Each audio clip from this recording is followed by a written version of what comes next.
Friends, welcome to the channel. இந்த informative video பாருங்களேன், goose bumps வரும். பாருங்கள் வீடியோ. இவரை பத்தி பேசுறதுக்கு கண்டிப்பா டிஎம்கே சப்போர்ட்டரா தான் இருக்கணும்ன்ற அவசியமே கிடையாது பாரு. அதுக்கப்புறம் இளைஞரணி அமைப்பாளராக இருந்து தன்னோட 32 வயசுல தான் எலெக்ஷன்ல நின்று தோத்து போய் அதுக்கடுத்த எலெக்ஷன்ல ஜெயிச்சு எம்எல்ஏ ஆகி 43 வயசுல மக்களால தேர்ந்தெடுக்கப்பட்ட முதல் மேயர்ன்ற பேரை வாங்கி தன்னோட 53வது வயசுல தான் அமைச்சர் ஆகிறாரு, 63வது வயசுல தான் எதிர்கட்சி தலைவர் ஆகிறாரு, 65வது வயசுல கலைஞர் இறந்ததுக்கு அப்புறம் தான் அந்த கட்சிக்கே தலைவர் ஆகிறாரு, 66வது வயசுல தான் முதலமைச்சரே ஆகிறாரு. ஆனா அப்படிப்பட்ட ஒருத்தரோட உழைப்பு உதாசனப்படுத்தி ஈஸியா மனராட்சின்னு சொல்லும்போது மட்டும் கை தட்டினீங்களே சார் எல்லாரும்.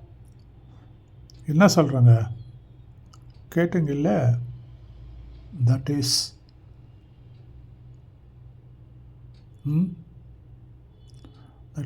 who? Muthuvel Karunanidhi Stalin. Please subscribe.